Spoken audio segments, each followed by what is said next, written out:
Kementerian Lingkungan Hidup dan Kehutanan KLHK Republik Indonesia tidak melakukan penilaian kota bersih atau Adipura, sehingga berita yang dikeluarkan oleh salah satu media online bahwa kota Sorong sebagai kota terkotor pertama di Indonesia itu merupakan berita hoax yang sengaja dilakukan orang tidak bertanggung jawab.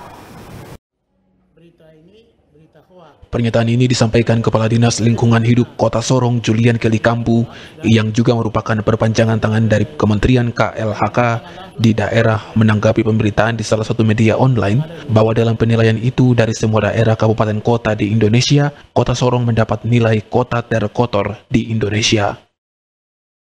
Terkait berita tersebut, Kepala Dinas Lingkungan Hidup Julian Kelly Kampu membantahnya dan menyatakan sesuai koordinasi dirinya bersama Kementerian KLHK di Jakarta bahwa Kementerian KLHK tidak melakukan penilaian, sehingga berita tersebut Kelly menyatakan adalah berita hoaks. Selain itu, Kelly menilai juga bahwa standar penilaian yang digunakan untuk menilai tidak ditunjukkan, sehingga kepada warga kota, Kelly meminta untuk tidak mudah terprovokasi, apalagi dengan media-media tidak jelas seperti media itu.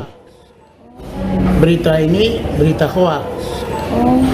Beritanya tidak benar, berita hoaks, dan sebagai kepanjangan tangan langsung dari Kementerian Lingkungan Hidup dan Kehutanan yang ada di Kota Sorong, kami sudah koordinasi ke Biak dan ke pusat.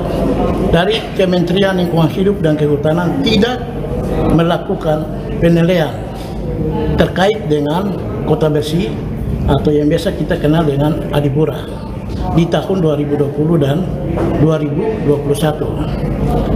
Nah, ini kami bisa somasi media yang ada. Kami bisa melakukan itu. Nah, karena ini adalah sebuah pembohongan yang menghipnotis warga kota. Dan kami juga melihat bahwa warga kota yang orang pintar, orang cerdas, jangan sampai cepat termakan dengan media-media seperti ini. Karena ini beritanya berita hoaks. Dan indikator penilaian kota bersih, kota sehat, kota hijau, kota sehat itu di Kementerian Lingkungan Hidup itu ada tahapannya, ada mekanismenya, ada prosedurnya. Kalau dibilang itu seperti itu, kami sendiri tidak mendapatkan surat keputusan menteri terkait dengan pernyataan bahwa Kota Sorong masuk dalam kategori itu. Tidak ada SK menteri, harusnya itu disampaikan melalui SK menteri.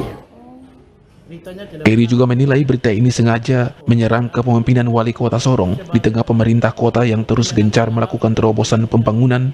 Selain itu, suhu politik menuju Papua Barat 1 yang mulai memanas, sehingga kepemimpinan Wali Kota Lambertjit Mau terus diganggu.